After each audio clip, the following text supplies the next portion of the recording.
It may seem incredible, but it is true. The world in which we live is a world of imagination. In fact, life itself is an activity of imagining. All that we behold, though it appears without, it is within, in our imagination, of which this world of mortality is but a shadow. Nothing appears or continues in being by a power of its own. Events happen because comparatively stable imaginal activities created them, and they continue in being only as long as they receive such support. Therefore, the secret of imagining is the greatest of all problems, to the solution of which everyone should aspire. For supreme power, supreme wisdom, and supreme joy lie in the solution of this great mystery. When man solves the mystery of imagining, he will have discovered the secret of causation, and that is, imagining creates reality. Divine imagining and human imagining are not two powers at all, but one. The valid distinction which exists between them lies not in the substance with which they operate, but in the degree of intensity of the operant power itself. Acting at high tension, an imaginal act is an immediate objective fact. Keyed low, an imaginal act is realized in a time process. Human history, with its forms of governments, its revolutions, its wars, and in fact the rise and fall of nations, could be written in terms of the imaginal activities of men and women. All imaginative men and women are forever casting forth enchantments, and all passive men and women who have no powerful imaginative lives are continually passing under the spell of their power. If imagination is the only thing that acts or is in existing beings or men, as Blake believed, then we should never be certain that it was not some woman treading in the winepress who began that subtle change in men's minds, or that the passion because of which the earth has been drenched in blood did not begin in the imagination of some shepherd boy, lighting up his eye for a moment before it ran upon its way. The future is the imaginal activity of man in its creative march. Imagining is the creative power, not only of the poet, the artist, the actor, and orator, but of the scientist, the inventor, the merchant, and the artisan. Its abuse in unrestrained, unlovely image-making is obvious, but its abuse in undue repression breeds a sterility which robs a man of actual wealth of experience. Imagining novel solutions to ever more complex problems is far more noble than to restrain or kill out desire. Life is the continuing solution of a continuously synthetic problem. Imagining creates events. Our world, created out of men's imagining, comprise unnumbered warring beliefs. Therefore, there can never be a perfectly stable or static state. Today's events are bound to disturb our yesterday's established order. Imaginative men and women invariably unsettle a pre-existing peace of mind. Hold fast to your ideal in your imagination. Nothing can take it from you but your failure to persist in imagining the ideal realized. Imagine only such states that are of value or promise well. To attempt to change circumstances before we change our imaginal activity is to struggle against the very nature of things.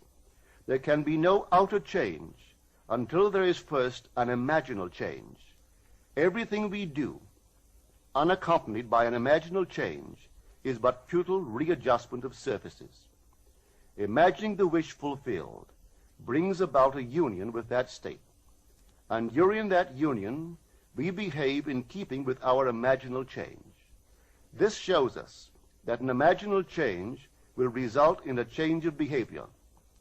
However, our ordinary imaginal alterations as we pass from one state to another are not transformations, because each of them is so rapidly succeeded by another in the reverse direction. But whenever one state grows so stable as to become our constant mood, our habitual attitude, then that habitual state defines our character and is a true transformation. Now let me call your attention to the design on the cover of this record. You will notice a man sitting on a park bench, imagining himself to be in a home. This is the secret of those who lie in bed awake while they dream things true. They know how to live in their own dream house until, in fact, they do. Man, through the medium of a controlled waking dream, can predetermine his future.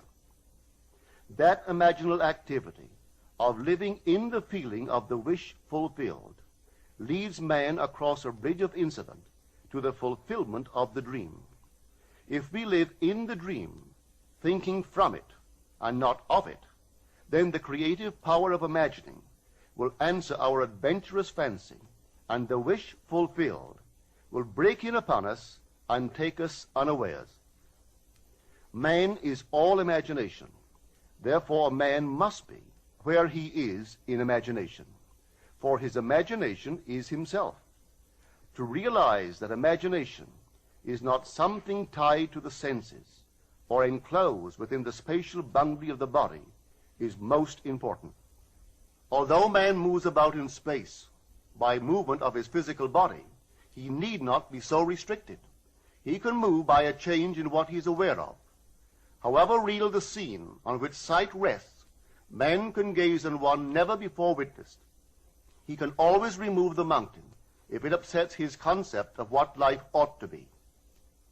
This ability to mentally move from things as they are to things as they ought to be is one of the most important discoveries that man can make.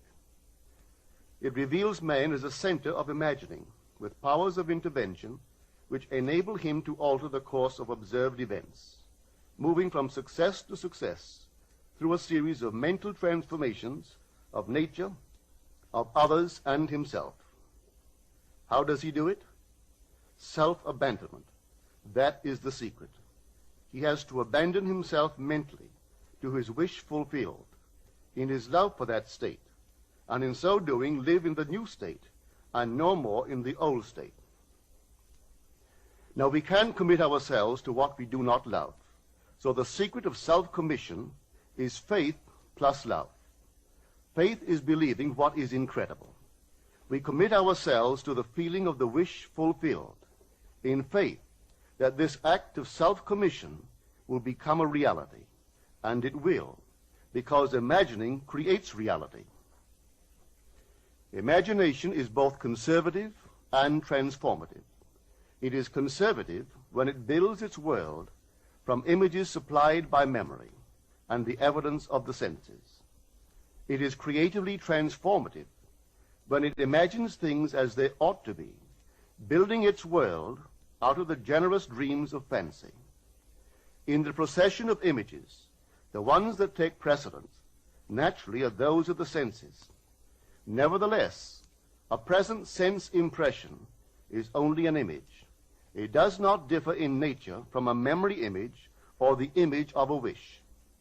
What makes a present sense impression so objectively real is the individual's imagination functioning in it and thinking from it, whereas in a memory image or a wish, the individual's imagination is not functioning in it and thinking from it, but is functioning out of it and thinking of it. If the individual would enter into the image in his imagination, as the design on the cover of this record suggests, then would he know what it is to be creatively transformative. Then would he realize his wish, and then he would be happy. Every image can be embodied, but unless man himself enters the image and thinks from it, it is incapable of birth. Therefore, it is the height of folly to expect the wish to be realized by the mere passage of time. That which requires imaginative occupancy to produce its effect obviously cannot be effected without such occupancy. We cannot be in one image and not suffer the consequences of not being in another. Imagination is spiritual sensation. Enter the image of the wish fulfilled, then give it sensory vividness and tones of reality by mentally acting as you would act were it a physical fact. Now, this is what I mean by spiritual sensation. Imagine that you are holding a rose in your hand. Smell it. Do you detect the odor of roses? Well, if the rose is not here, why is its fragrance in the air? Through spiritual sensation, that is, through imaginal sight, sound, scent, taste, and touch, man can give to the image sensory vividness. If he does, all things will conspire to aid his harvesting. And on reflection, he will see how subtle were the threads that led to his goal. He could never have devised the means which his imaginal activity used to fulfill itself. If man longs to escape from his present sense fixation, to transform his present life into a dream of what might well be, he has but to imagine that he is already what he wants to be, and then feel the way he would expect to feel under such circumstances. Let him, like the make-believe of a child who is remaking the world after its own heart, create his world out of pure dreams of fancy. Let him mentally enter into his dream. Let him mentally do what he would actually do were it physically true. He will discover that dreams are realized not by the rich, but by the imaginative. Nothing stands between man and the fulfillment of his dreams but facts, and facts are the creations of imagining. If man changes his imagining, he will change the facts. Man and his past are one continuous structure. This structure contains all of the facts which have been conserved and still operate below the threshold of his surface mind. For him, it is merely history. For him, it seems unalterable, a dead and permanently fixed past. But for itself, it is living. It is part of the living age. We cannot leave behind us the mistakes of our past, for nothing disappears. Everything that has been is still in existence. The past still exists, and it gives and still gives its results. Man must go back in memory, seek for and destroy the causes of evil, however far back they lie. This going into the past and replaying a scene of the past in imagination as it ought to have been played the first time, I call revision. And revision results in repeal. Changing our lives means changing the past. The causes of the present evil are the unrevised scenes of the past. The past and the present form the whole structure of man. It is carrying all of its contents with it. Any alteration of content will result in an alteration in the present and future. Live nobly, so that mind can store a past well worthy of recall. Should you fail to do so, remember, the first act of correction or cure is always revise. If the past is recreated into the present, so will the revised past be recreated into the present. Or else, the promise that though your sins are like scarlet, they shall be as white as snow, is a lie.